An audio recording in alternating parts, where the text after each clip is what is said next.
think he works here. He? Yeah. Yeah, that ugly was pretty good. Was it?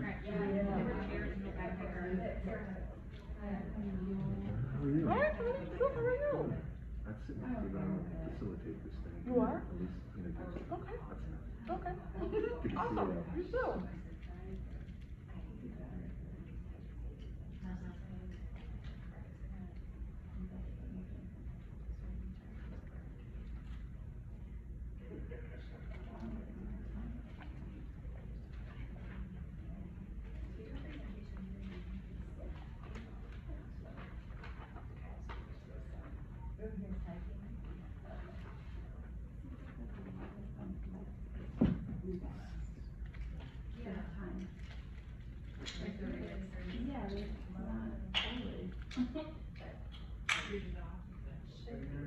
No.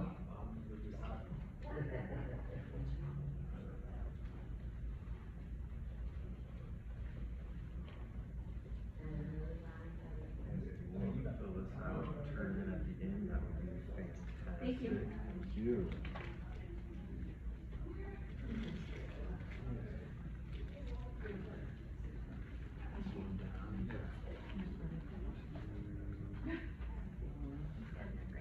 Hey, how are you? Can we just put on the inside? Yes, that'd be great. Yep. What session number is it? Ooh. I would just put number one, but I don't know if that's. It is number Just one. Number one, okay. These are great questions. I'll know what to do for prayer for tomorrow. Yeah, exactly.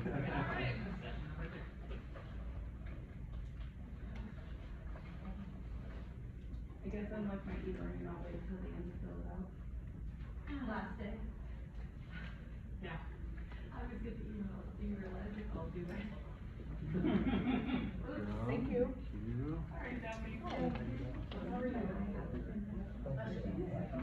So now, turn it in and you're gonna be saying.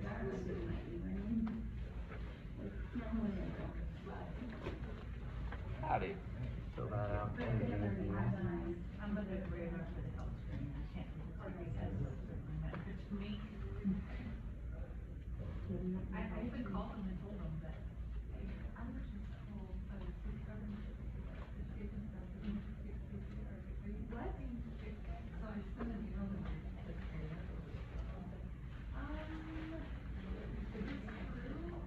Hello.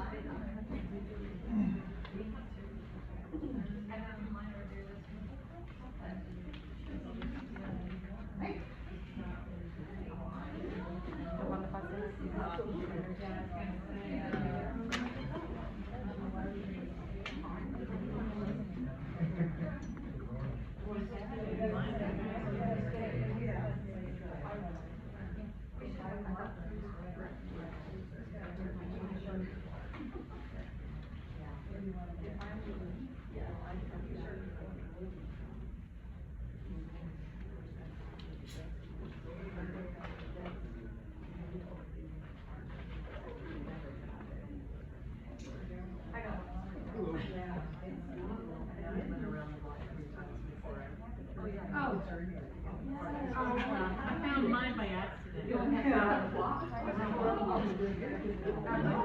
went fast.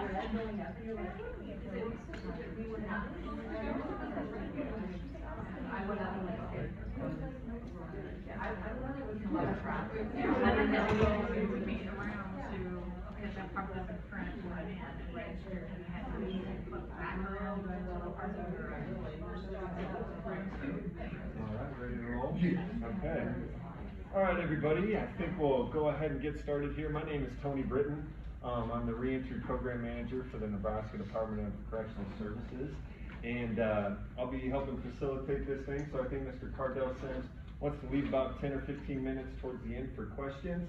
But I'm super excited for this presentation. I've been to quite a few reentry conferences over the years, and I can say, you know, without a doubt that the presentations that have left the most impression on me are from individuals with that lived experience, right? So I'm super excited to hear what Mr. Kardell has to say here, and I will turn it over to him. And if you could fill out those what are we calling them? Evaluations, there we go, towards the end, and then, drop those off to me, after we're finished up, that would be great, so, you know, with that, Mr. Sims, take it over. I appreciate it. First I want to say thank you all for coming to the sessions. You know, we got a lot of sessions going on, so I thank you all for choosing me and coming to this session. Hopefully, the evaluation, you know, that way, extra points on that. But my name is Kardell Sims. I'm the founder of On the Inside Reentry Academy. Our motto is that reentry starts on the inside of corrections and of self. What I learned is that we're all pieces to the puzzle. No matter what you win, I say we all in corrections. Whether you're a formerly incarcerated mentor or run programs, if you got any services geared to anyone or any individuals that are incarcerated or just getting released from incarceration, you are in corrections. And we are all pieces to the puzzle. But we must understand that when dealing with a complex puzzle, sometimes it requires us to take a step back and look at the puzzle as a whole instead of just fixating on one single piece. And what I also know is that reentry and corrections demand the same perspective, right? In reentry, we must see the person and not the past. And in corrections, we must be a place to foster transformation and not just focus on the crime. And that's one of the reasons why I named our Reentry Academy On the Inside Reentry Academy. Like I said, it's all focused on reentry starting on the inside of corrections, along with the individual making a personal transformation of self. And so, a lot of times people ask me like, Kardell, why do you do the work? What is it that you do, or what is it that caused you to do what you do? Or what was the moment that changed your life? And for me, to me it wasn't hard, but someone it was. And I always say this, I say my moment of truth was the United States of America versus Kardell Sims, right? I'm standing in the federal courtroom, me and 37 other defendants. I'm standing there on conspiracy charges, gang activity, aiding and abetting, murder for hire. And as I'm looking around the courtroom, I see my co-defendants, people I have caught drug cases with, I've been on cases with before, beat cases with. I see my family, my uncles, cousins, my whole neighborhood, my whole block. And the only thing I can ask myself is, why do I keep finding myself in these situations? Well, only answer I came up with was, it was myself. I keep putting myself in these situations. And so from that point on, I made a silent oath to myself that whenever I got released, I would be better than I was standing there at that present moment. But the question was, how did I get to where I was standing at? Well, I'm gonna be honest with you, I worked hard to get there. I worked hard to get to the federal prison. I mean, it wasn't nothing that I just fell into. To be honest with you, I literally worked hard to get to federal prison. And where it started at traumatic experiences between the age of 1 and 17, what we know today as adverse childhood experiences. Right? So to take you back, I grew up in the Anthony Buckner Projects. I'm from Missouri, I'm not too far from here. I grew up in the Anthony Buckner Projects. My mother had me when she was 16 years old. I have an older sister that she had at 13 years old. We stayed in the projects. The court I grew up in, as you see right here, is Buckner Court. The nickname of that court was called Killer Court. So that kind of tells you what was going on in the environment. We stayed in the project apartment with my grandmother, my other auntie and her children, another auntie, my 2 uncles. In this household, I witnessed alcohol abuse, drug abuse, sexual abuse, emotional abuse. And by the time I was a teenager, my mom was addicted to crack, and I found myself involved in the gang. At 15 years old, I was introduced to the justice system. I caught a 1st degree attempted murder, 1st degree assault at the Missouri State Fair. So to kind of point this picture out, not only did I grow up in this impoverished neighborhood in this environment, I also grew up dealing with racism. Because where I grew up at, on one side of the tracks lived all the black people, on the other side of the tracks, everybody else lived. And we didn't have no grocery stores or anything like that, so we had to go across the tracks to do our shopping, and that meant we was gonna have to fight to get to the grocery store and fight to get back. So what happened was at the Missouri State Fair, I got into a race ride. Me and my friend almost killed someone. I ended up going to juvenile detention. At this point in my life, on 2 things that I love. It was basketball and the streets. I had a mindset that I was a product of my environment. Have you ever heard anybody ever say that? That was the mindset that I had. I belonged in the hood, I'm a product of my environment. So, because I could play basketball, I had a lot of coaches come to speak to the judge, the prosecutor while I was in juvenile detention center. They spoke to him, they convinced the judge to give me probation, put me on the stipulation that I had to graduate in high school, and they put me in a foster home. Well, I went to the first foster home. The foster home was 2 houses down where I actually grew up at and caught the case, so that didn't work. My friends was coming down, was sneaking me out the foster home. I was getting into it with the foster parents. My mother, my family was trying to come down and fight the foster people, but my coach, he recognized that. So he got me someone else and they got me another foster home. But I still had this mindset that I'm a product of my environment. So the whole time while I'm going through these foster homes, my only mindset is to graduate high school so I can get back to the block. So I end up graduating high school. The next day, I'm talking about as soon as I got that diploma, the next morning I packed my bags up, I moved right back to this block. The only problem was, well, this wasn't a problem, but the only thing was I had a basketball scholarship. So I had a basketball scholarship to play basketball at the junior college in my hometown. So I was living a double life. During the day, in the morning time, I'm going to school, basketball workouts, basketball practice, games. When I'm not doing that, I'm on the block with the gang, selling drugs, selling dope. That's how I funded my way through school. After my first year, I caught an assault case. I go to the county jail that summer for 30 days. I thought I was gonna lose my scholarship. I didn't lose my scholarship because the charges got dropped. The coach brought me back for the second year. I signed with UNLV to play after I left the junior college. But during my sophomore year, I caught another little case that I had to go to some county time in and I lost that scholarship. So my coach recommended me to go down to the University of West Georgia in Carrollton, Georgia. I go down to the University of West Georgia, I took the same mindset, same mentality, the same hustle. And I'm right down there, not too far from Atlanta. So you talk about a small town Missouri kid going to Atlanta, it just magnified everything that I was doing. First year I got to Georgia, I caught a weed case. I go to the county jail in Georgia. I do 60 days there, I get out, I drop out of school, now I'm full-fledged in the streets. Within 6 months, I catch my first drug case. I'm trafficking drugs from Georgia to Missouri. I sit in the county jail in Missouri for 6 months while I'm fighting this case. I had my mindset made up to if I get probation, if they give me probation. I don't know how they do it in your states, but where I'm from, this is how probation works. In Missouri, if you get probation and you drop a dirty, you go to an outpatient.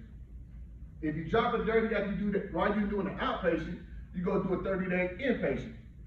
If you drop a dirty after you do the 30-day inpatient, you go do a 120-day prison drug program. And so I got probation, I went through every last single one of those phases. When I get out the prison drug program, I go right back to the same neighborhood, same block, same gang. Within 3 months of me coming out that program, I caught another drug and gun case. I go to trial, I feel like I'm cocky, I'm gonna go to trial, I got a little money.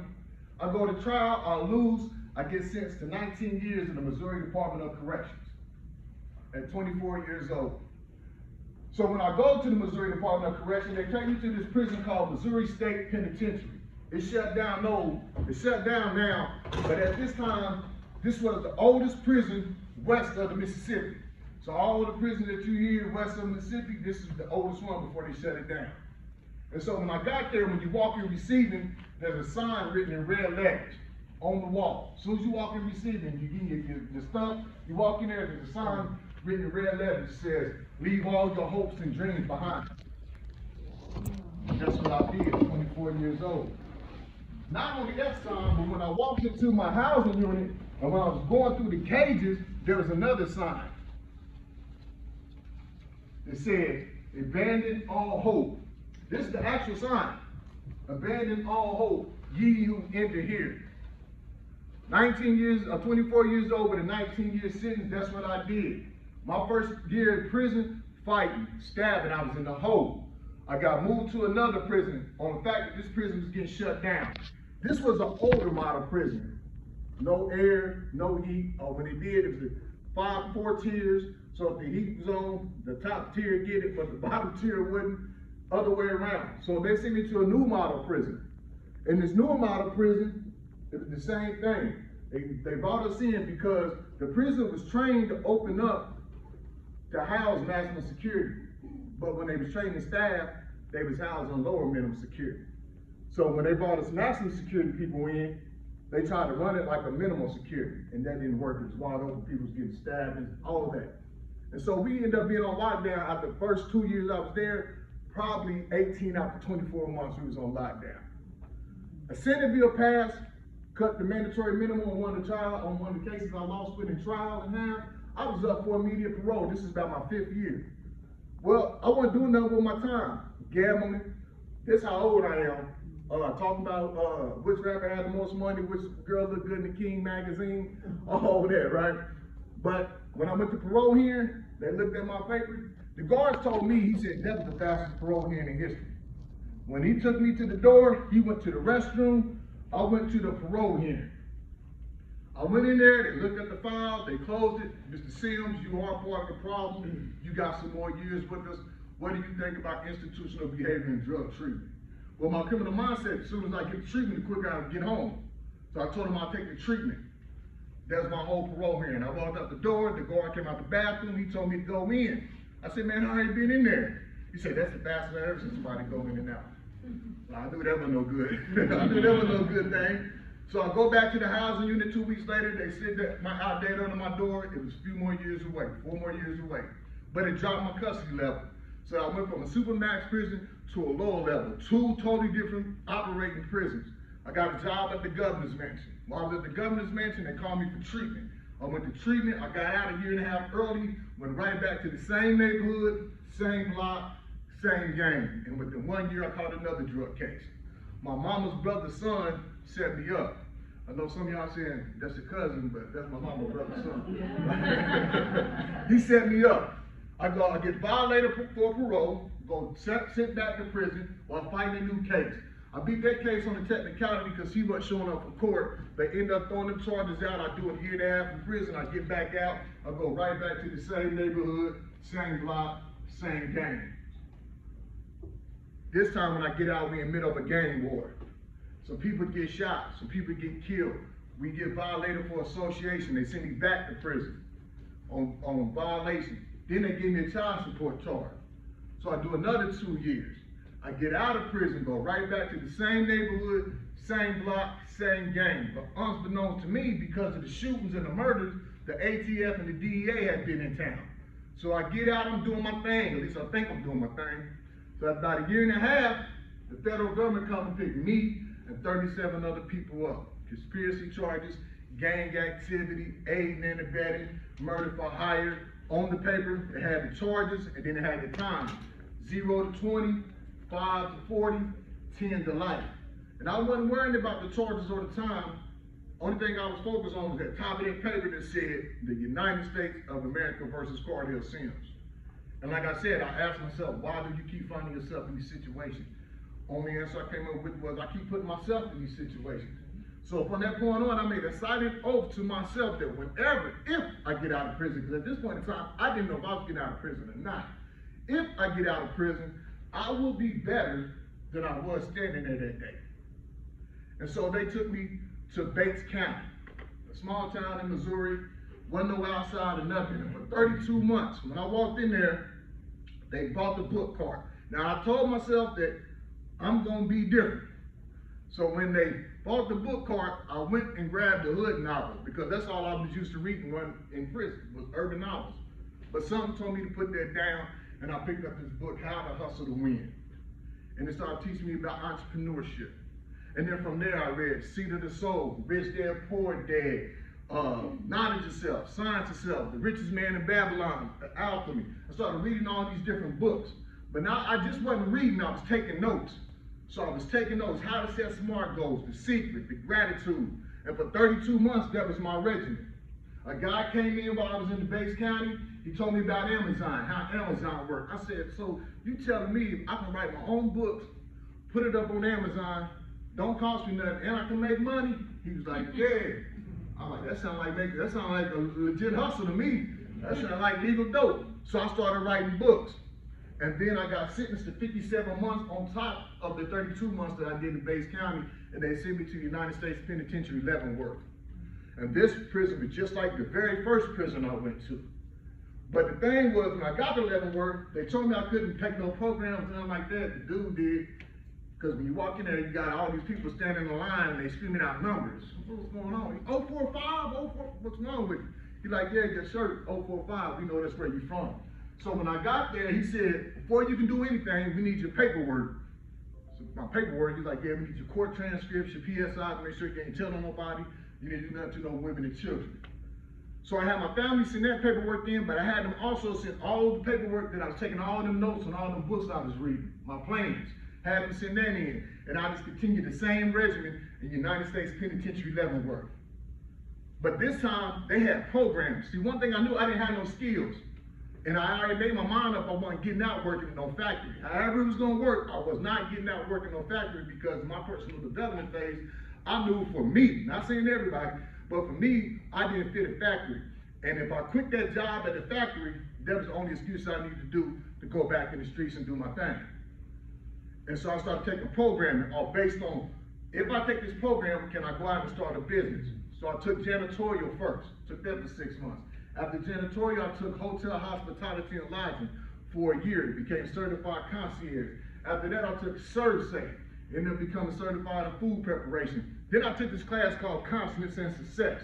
Now, in my mind, I'm thinking they can teach me how to make some money, because success to me equated to money.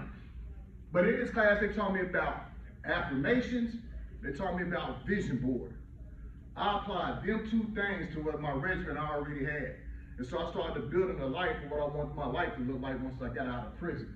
And I started saying this one affirmation every morning for 6 months until I had faith. And that affirmation was, I am greater than the situation that I'm in, which was Leavenworth, United States Penitentiary. And it took me 6 months before I got faith. Well, you may ask, well, what's the difference? Well, belief is perhaps what I think is the truth. So I was operating off belief. Y'all think I am greater than prison.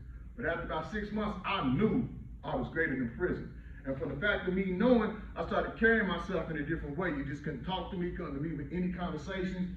I didn't entertain a lot of things that was going on in prison. When I got released, all I had to my name, no money. I had my 4 brown legal folders and that vision board. In them 4 brown legal folders, it was my blueprint. Had all the knowledge, all the information, all the goals, all the steps, everything that I need to know that helped me manifest my vision off that vision board. Because the time I was in prison, I looked at everything I had on my vision board. Even though I didn't know nothing about it, I woke up every day and studied until I learned everything about it. On that vision board, I knew I wanted to be a speaker. On that vision board, I knew I was going to be an author. On that vision board, I knew I was going to design programs. I just didn't know how to do it. But while I was incarcerated, I was learning the steps on how to do it. And when I was released, all I had was them 4 brown legal folders and them goals and that blue and that vision board. They sent me to the halfway house in Springfield, Missouri. I get there, I ain't have no money. They handed me a list of jobs. Now, what I just say, I ain't taking no factory job, right? Well, they handed me a list of jobs that was all on there, it was factory jobs. But there was one job at the very bottom, the lowest paying job. The factory jobs, they was paying $18, $19, $20 an hour. This job paid $11 an hour, and it was telemarketing. I didn't have a vehicle, so I rode the bus at 5 in the morning to get there by 7.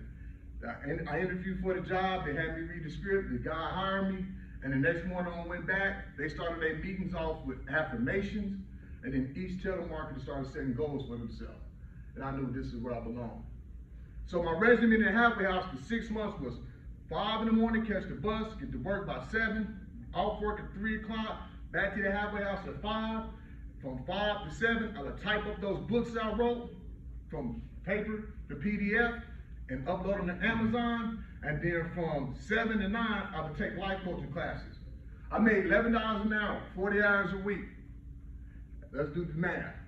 We started off at $440. That's the taxes, about $280. Then I owed child support. They took half of that $280. So down to $140. I owed $30 to be on state parole. So now we're at $110. I owed another $30 to being on state probation. Now I'm down to 80. Then I owe $60 in federal fees. Now I'm down to 20. But I knew that coming out of prison, so that's why I wrote the books, because that was gonna be my new way of making money. So when I left the halfway house, I had a vehicle, those books typed up, and one life coaching diploma. And I went and got me a business license. Nobody told me this. This came from all the notes that I took while I was locked up. So when I got the business license, I started hosting my own speaking engagements on the side, and I would cut grass, I would sell books and t-shirts at the speaking engagement because I would host them for free. But now on top of that, I worked at Dollar Tree at 5 in the morning, stop it. Then from Dollar Tree, I worked at the sporting goods store next door. From there, I would start building my business up. I went back home, but I knew I wasn't gonna stay home that long because every time I went home, I went right back to the same neighborhood, the same block, same gang. And I ended up going back to prison. So I was only home for a few months, saved up my money, and I moved to a whole nother different city. When I got to the whole nother different city, I was doing the same regimen, but I got a job in marketing and promoting for a home improvement company. So I used to stand in Sam's Club, Home Depots, all these stores. I would ask 1,000 people as they asked me, do you need any home improvement products? Out those 1,000 people, I would hear 985 no's. I knew you would say no before you even got to me. I could see you 50 feet away. Yeah, they already getting ready to tell me no. But what that taught me was how to accept no, because I came from a lifestyle where I was running everything. You couldn't tell me no. And so then COVID hit. And I was coaching on the side, and they took that business out that I was doing in marketing and promoting. I talked to a mentor. He said, man, you writing all these books. You need to write a book about your life. And so I wrote this book called Inmate the Inspiration, and it took off. Before I even dropped the book, I had 400 pre-orders. And then from there, I talked to another one of my mentors. He told me to start a podcast. I read about podcasts since I was locked up, so I went to my little folders. I still got them to this day. Found the paper that was talking about podcasts. It had the steps on how to start a podcast, and I just followed the steps, and I started this podcast called The Reentry Journey. And I want to highlight those coming out of prison who were successful. And success wasn't about money, it was just they're not going back to prison. They have a life where they're not going back to prison. They put the pieces together, whether it was family reunification, whether they were just working and they had got their 401k and they took money out of their 401k and got them a house. These things, I want to highlight journey, or it could be success on a major level.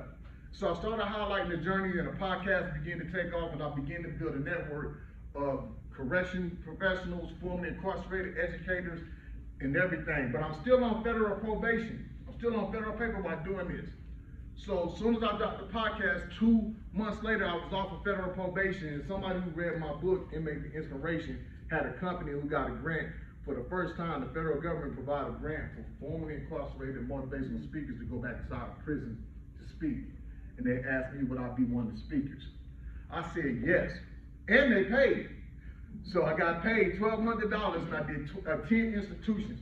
During this time, I was taking surveys, talking with the guys, asking them what do they need. And they were all saying, we need programs ran by those who've been through it, someone like you. And so from there, I started building on the Inside Reentry Academy. And in that academy, I first started working on personal development.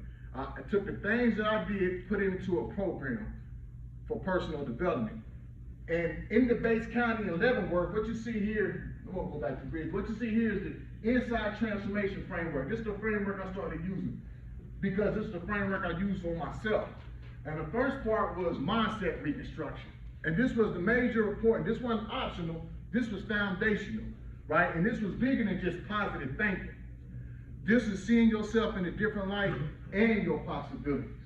And so from the mindset reconstruction, that's when I started doing purpose discovery.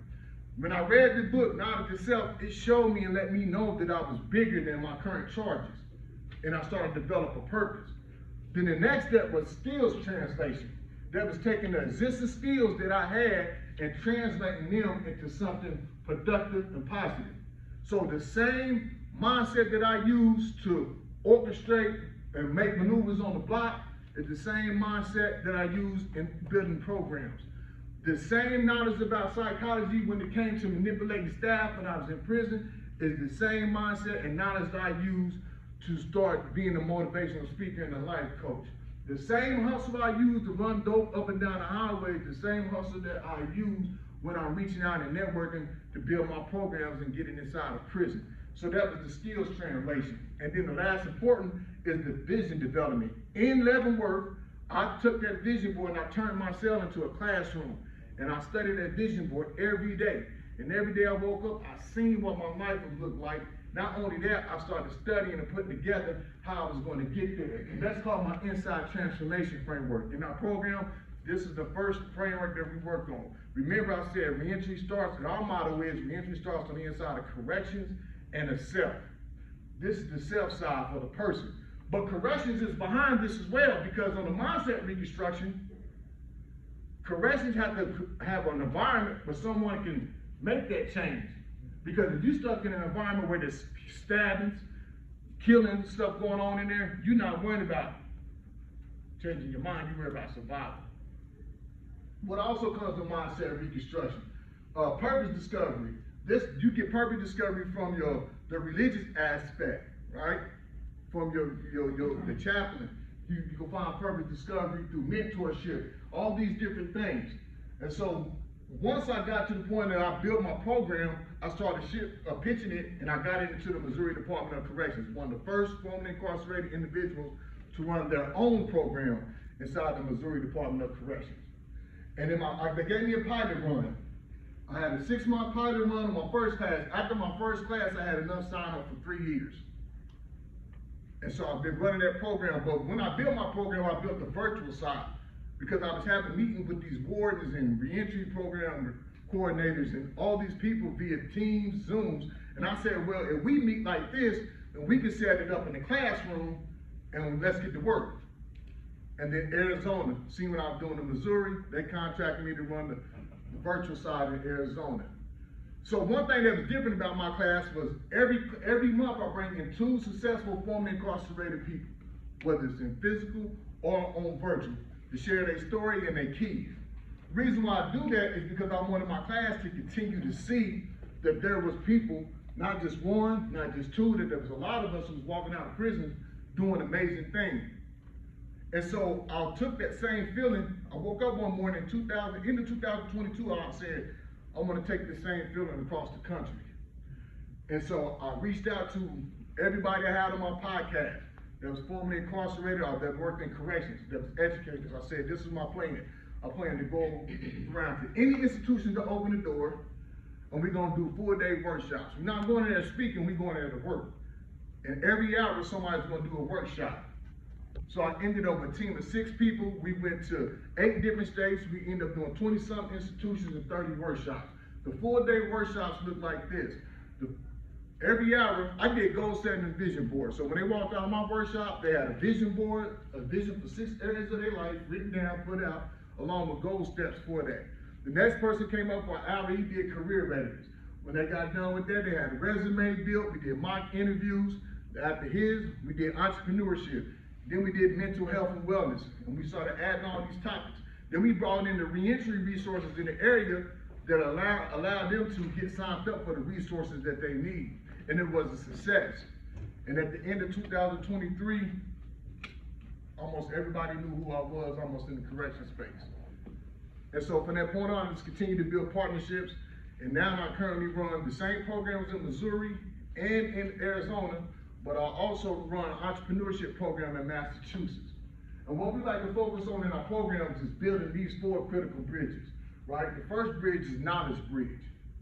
And that's building a bridge where they can get the knowledge to move further than just incarceration, to move further than where they at. As you know, most guys on the literacy side, most people in correction can't read past the 4th grade level.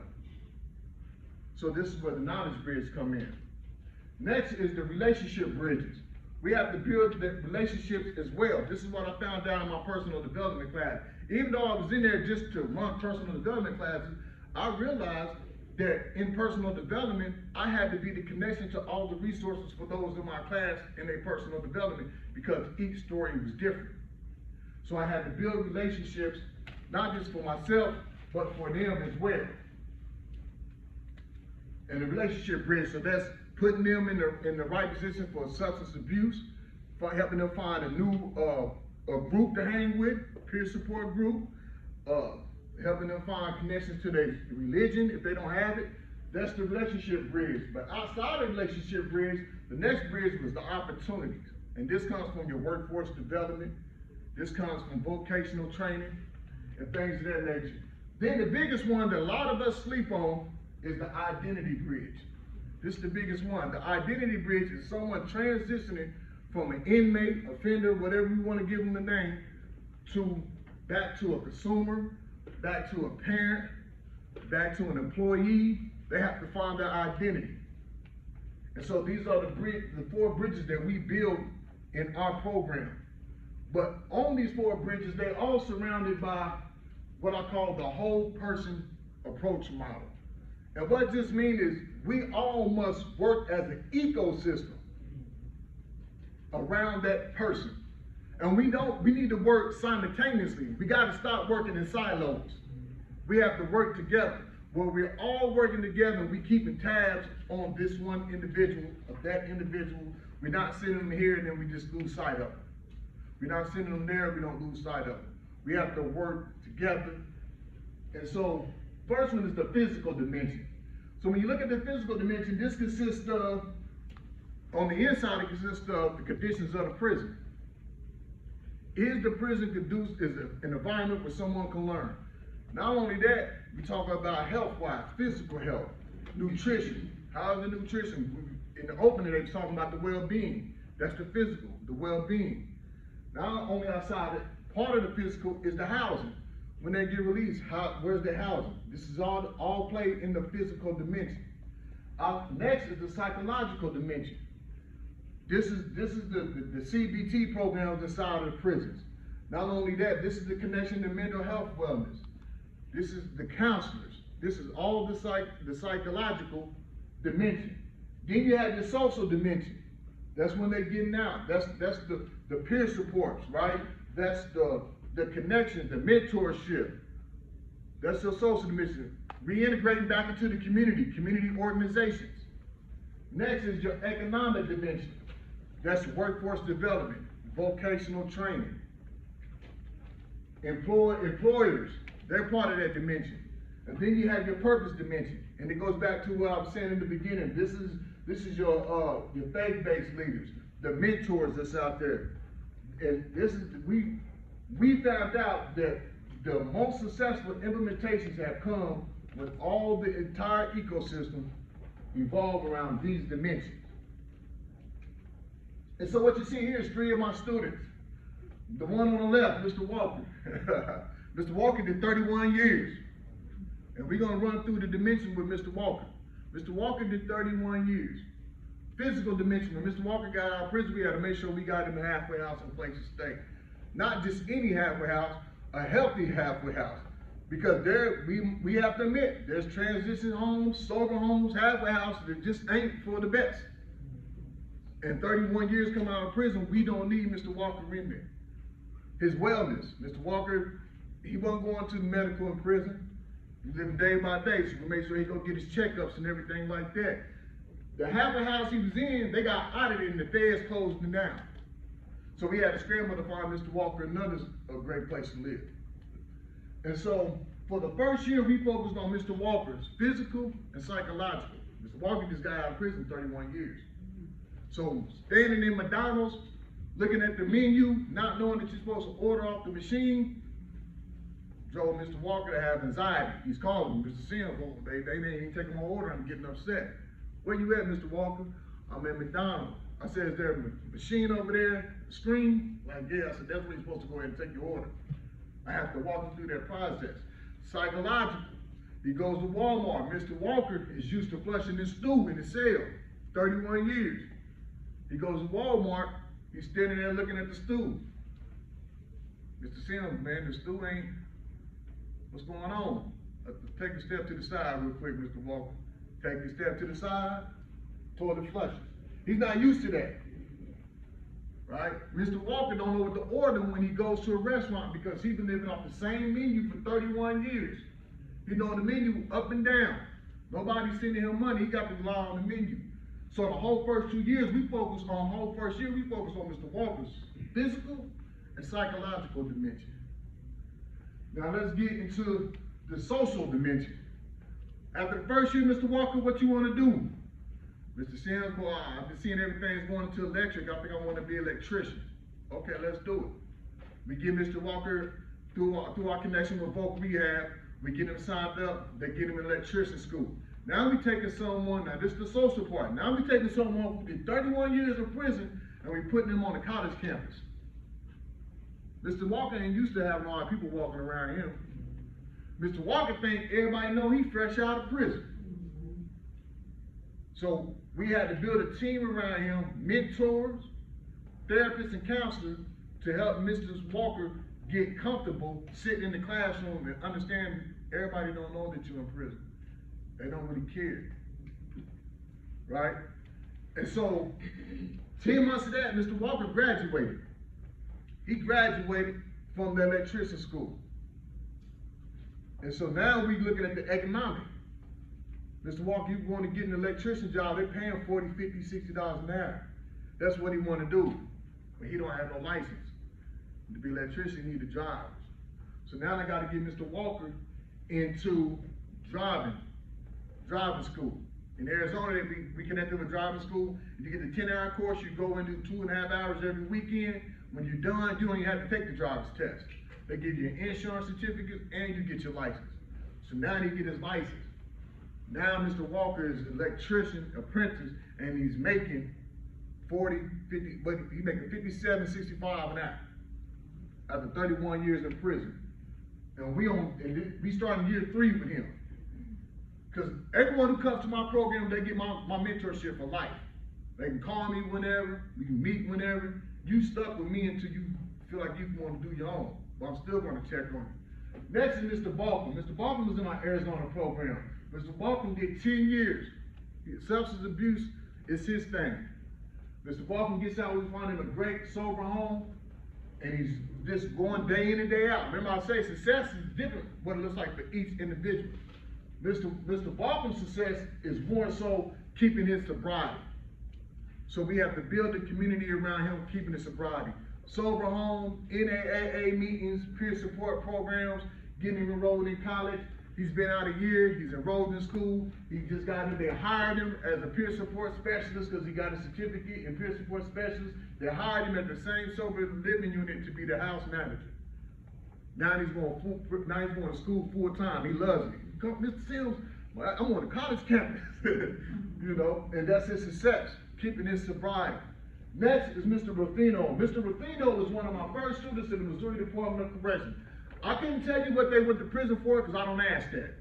You want to better yourself, you want to change your condition in your life, let's make it happen.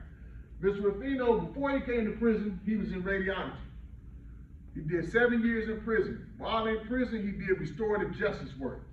One of the things that he was doing in restorative justice work was painting the gyms, painting signs and stuff inside the prison and things. He started to love painting. So in my class, when he did his vision board, he said he had to have a painting company. And throughout the class, he used to come to class every day. I'm working on a logo, Mr. Sims. And then he came, when class was almost over with, and he had a logo for Ruffino's Painting. Mr. Ruffino been out for 2 years. He's about to get off parole. He's been out for 2 years. I was on the phone with him the other 2 weeks ago. Mr. Sims, I'm about to get off parole in about 2 months. I'm doing great. Man, life is lovely. He said, I ain't trying to toot my whole horn, but I just did my numbers on my business for the 2 years that I've been out. I made over $750,000. Wow. He done hired 5 employees that's formerly incarcerated, got new trucks, new van. After taxes, he profited almost $300,000. I told Mr. Ruffino, I'm in the wrong field. Mr. Ruffino, you got to hire me. But this is what I work for. These type of stories, and these aren't the only ones, it's a lot, but these are the ones I like to highlight because they all different journeys. But each one of them went through all those things that I showed. The individual transformation model, the 4 bridges, and then the 5 dimensions. And it wasn't just me. It wasn't just one institution, it wasn't just one program that helped this be successful, it was an ecosystem of all of us. We all played a piece in the puzzle, from Missouri Department of Corrections to Arizona Department of Corrections to Voc Rehab, Collab Tech Solutions, to Sober Homes, the therapists, the counselors. We all are pieces to the puzzle. We all play pieces to the puzzle. And each and every one of you all are pieces to the puzzle. And so when I keep saying pieces to the puzzle, I like to illustrate that through a story to show the importance of how the pieces really work. There was a young kid that was getting in trouble in school. His father came home and said, look man, tired of you getting in trouble in school. Give me all of your electronics. I want your phone, I want your tablet, I want your laptop, I want the video game, I even want the video game chair. I want it all. Put it in the box, set it in the dining room, I'll be back. The father jumped in his car. He went to Toys R Us, and when he walked into Toys R Us, the guy standing there, he said, hey man, where's your puzzles at? The dude said, aisle 6. The father goes down to aisle 6. He sees the puzzles. He runs across his first puzzle. It's a puzzle of a lion, tiger, and a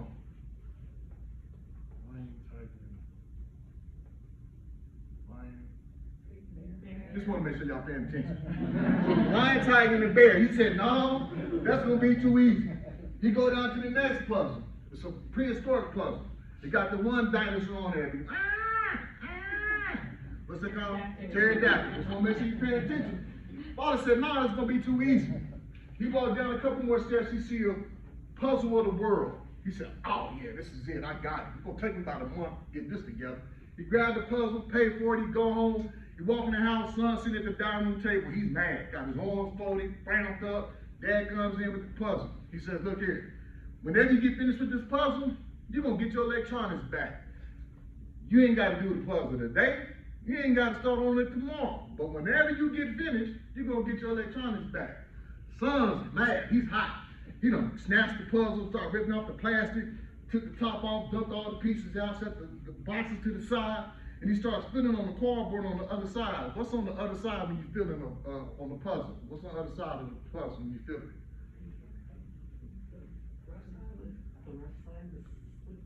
You got the slick side, the other cardboard. When you fill it, cardboard's on the other side.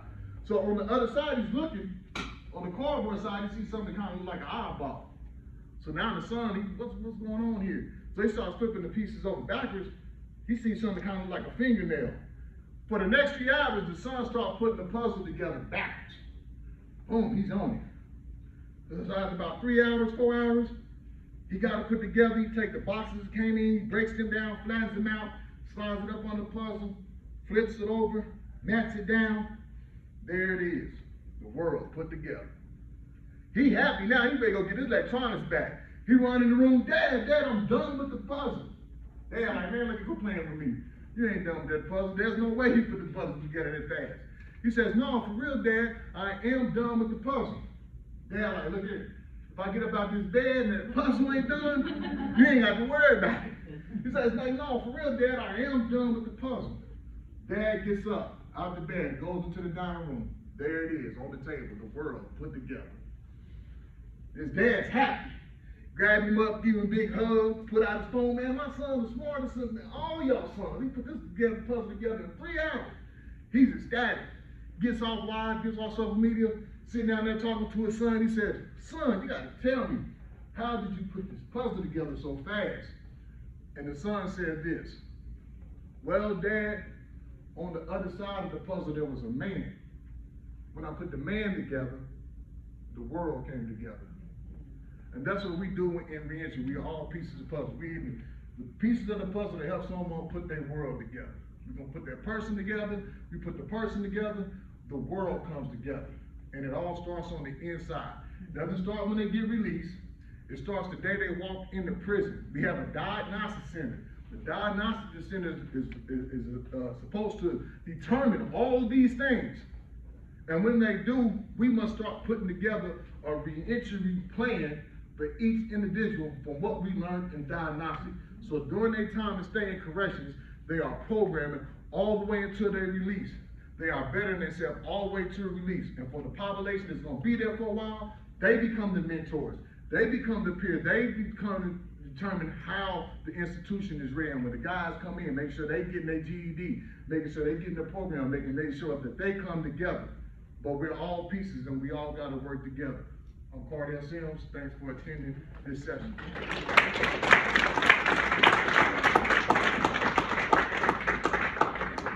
Any questions? I do. Go ahead. How old were you when you finally said, I'm done? I'm gonna make a change? You kept saying you back and forth. How old were you when that mindset finally you were like, this is my last stop? I caught the federal case, I was 34 years old. That's when I made the decision, but to build the mindset, I'll probably say 40 years old, right when I was about to be walking out of prison. Kardell, this is not a question, it's more of a comment. I just wanted to tell you publicly, I've followed you for several years now. You and I both know we're friends on LinkedIn, and it is such a treat to finally hear you speak, brother. I'm very impressed. Keep doing what you're doing. I appreciate it. How do you create the whole ecosystem? Like, how do you get all of that easy done? Phone calls, emails, everything. Are you the one who does it? Yeah, I'm the one to do it. Yeah, I'm the one to do it. You come to my class, you in my hands. So if you don't get the resources and the connections that you need, that means I didn't do my job. Even in Arizona, I'm making the calls, I'm calling, I'm looking up everything. If I gotta go out there, I'm gonna go out there. But yeah, I do all the work, and I build the relationships. How many men do you have that you do that for? Oh, currently right now, probably like 250. You mentioned that you started out reading hood books, and a lot of our students that's they ask for this all they want, 17 through 21. How do you make that shift, or what suggestions do you have? What worked for me was, because I was a hustler, how to hustle to win stood out to me. Because how can I hustle to win? And when I read that book, it was about entrepreneurship. So it's really about figuring out what the other interests are outside of wanting to be in the streets. And some people might be into technology. Some people might be into music. Like I got some of my younger population, they want to be rappers and do videos and stuff like that. So I get music business book for them. You go understand the business behind it. Because the ones that's making the money ain't the ones that's rapping, it's the ones that own the company.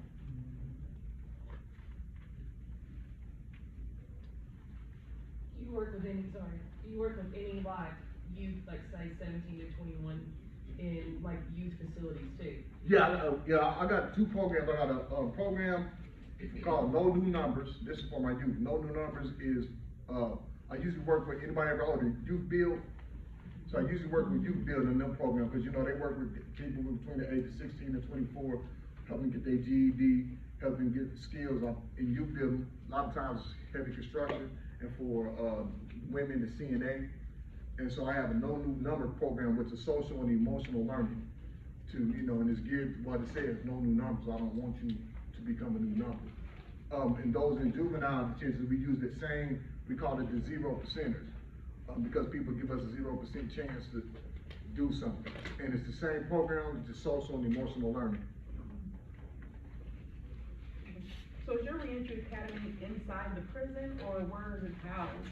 It's inside the prison. Okay. Yeah, so we inside the prison. I go in, we got the classroom, we go in there, we do our thing. Those prisons that I can't be in physically is set up virtually. For a good part of your early story, you would not have been prepared, or you would not have been open to change. But at a certain point, then you really did look at yourself that way. So with the people we work with, can you recommend any kind of cues that we can see to when they're ready for that, or is it just to have the opportunity always present? Always just have the opportunity always present, because those that's ready, they're gonna take advantage of the opportunity. And those that don't know if they're ready or not, it gives them an opportunity to go in there, and if they spend enough time there, they eventually transition in those. Well, it depends on what the opportunity is. Because we can programming, Well, a lot of times it's the programs. So you look at the programs and see if the programs is, good for your population. A lot of times we bring programs in prison and, but we don't know if the programs is good for our population. So sometimes what we do is, sometimes what I do is I go to prisons and we do an assessment with everyone in there, helping them fill out, it's color coordinated. They pick this color, what's your favorite color, what's your least favorite color. Do it 3 times, and then it matches him to, field. And from there, we take the top 3, the highest in the population, and we say, okay, these type of programs that your institution, the population of institutes have interest in, let's bring them in and see if we can get their enrollment up. How does this look post-release supervision? So post-release supervision, we set up mentor sessions every week, depending on how you're doing. Then I'll put you in what I call our web. So it depends on what you need post-release. So with mental health, we make sure we get that established. Connect you with places like Voc Rehab, other community organizations and national organizations that help you with your disabilities. They help you if you want to start a business. They might help you with some funds, like Mr. Rufino. Voc Rehab helped him with his first set of painting supplies and a laptop. So what we do, we just put you in the web, and from there we all work together simultaneously to make sure that we keep the tabs. Is that web created? Yes. Prior to them leaving so they can have it when they leave? Yes. When you come to my class, you start getting signed up for everything right then and there. How do you, or do you deal with it, and if you do, if when you go in, if you have staff or admins who don't appreciate a formerly incarcerated person coming in, do you come across that, like? Yeah, I come across I that. see that, I work. Yeah, you come across that a lot. Well, how do you combat it, you know what I mean? You combat it, you bring programs for them. We must remember that correctional staff is just humans as well. They might wanna go off in entrepreneurship. They might need the mental health program. So you offer programs for staffing as well, because it doesn't just look right if a correction just focus on the population and not the staff, right? And to run a great institution, your staff needs to be prepared. So when we come, we just don't bring programs for the population, we bring programs for staff. And leadership? Yeah, leadership all the way down, yeah.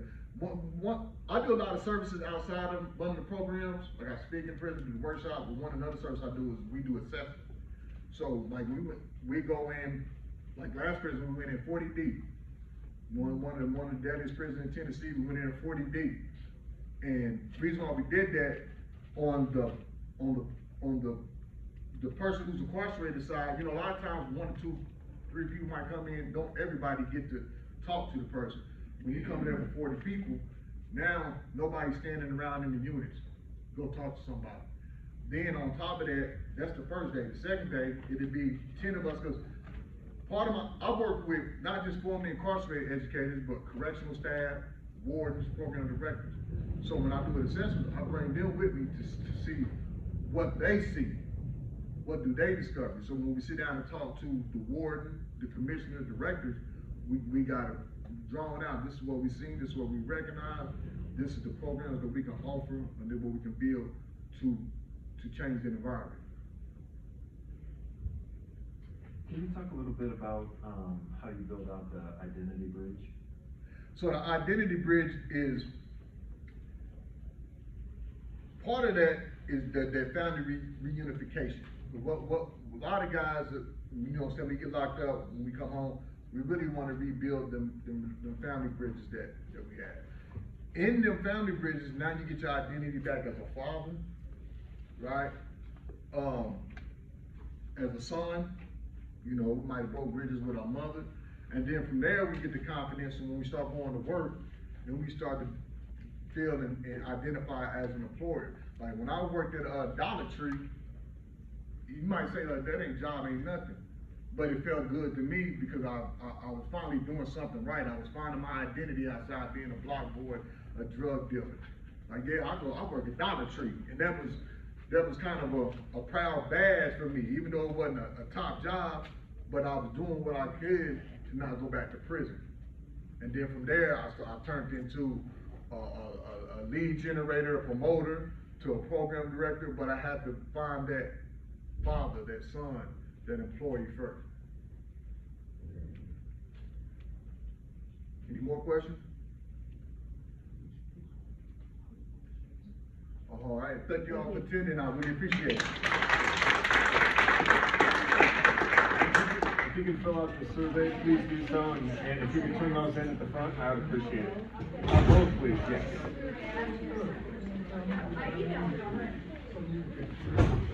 Thank you. Yeah, Coach. Oh, gotcha. Okay. Thank you. Okay. Sure. Thank you. Okay,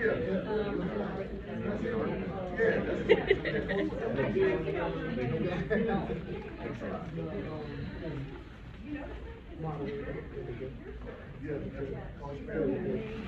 She's one of our questions. Thank you.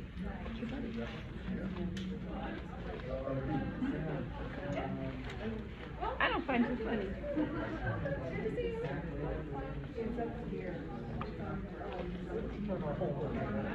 Yes, please. Thank you. Thank you so much, man. I appreciate it. All right, thanks a lot. Yeah, Corey, she was in 11 work. Yeah, she is. Oh, wow. Yeah, she used to be over the, Thank you. she wing, over like the, life skills. And like that. Oh, is she? The only reason I was asking, because I just had a meeting with the director.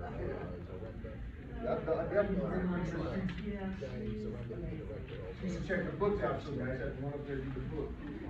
Okay. What facility are you?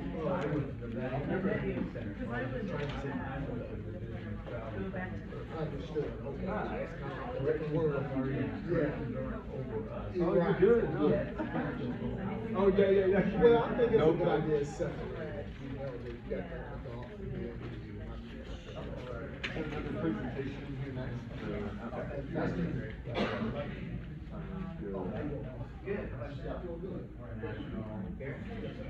Okay, perfect.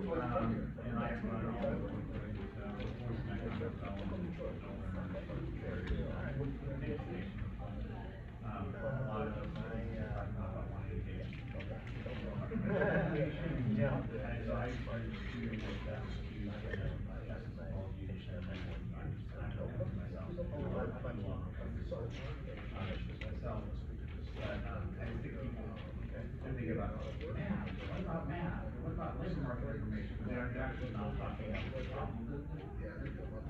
So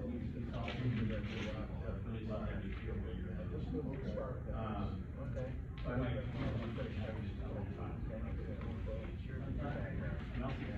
Yes.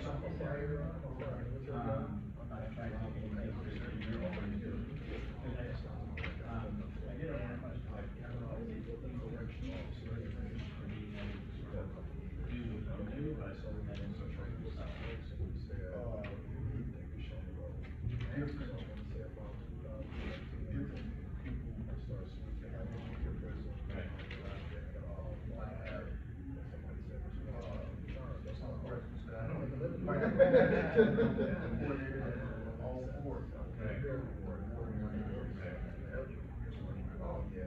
So, it's been a slide.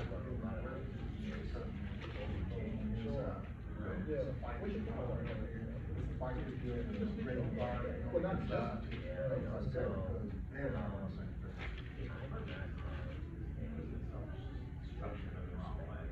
I deal with the colleges and financial colleges that they serve, but they're college, and they're just not structured in those programs. That's, we're not talking about money, the physical aspects and some direction. Because they just. For physical. It's been a few years ago. Introduced to someone. You see it all the time. You see it when especially, you can see the nose that won't be in there. Right. Oh, thank you, God. Feel free to reach out. I mean, I know. All right, thank you.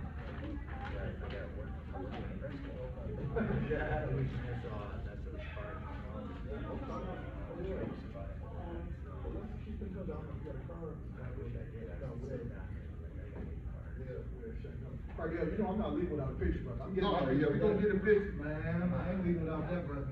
This has been some years in the making. Sure.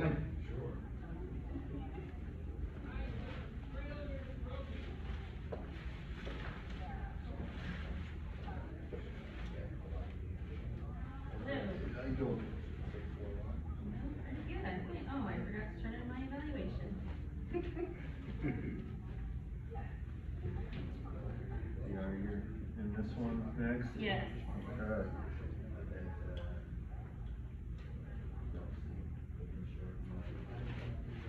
Next time over there on Yankees going to the beach. Yeah. And I had to take mine on my own. Yeah, I don't wanna, it might have enough power, but we'll see.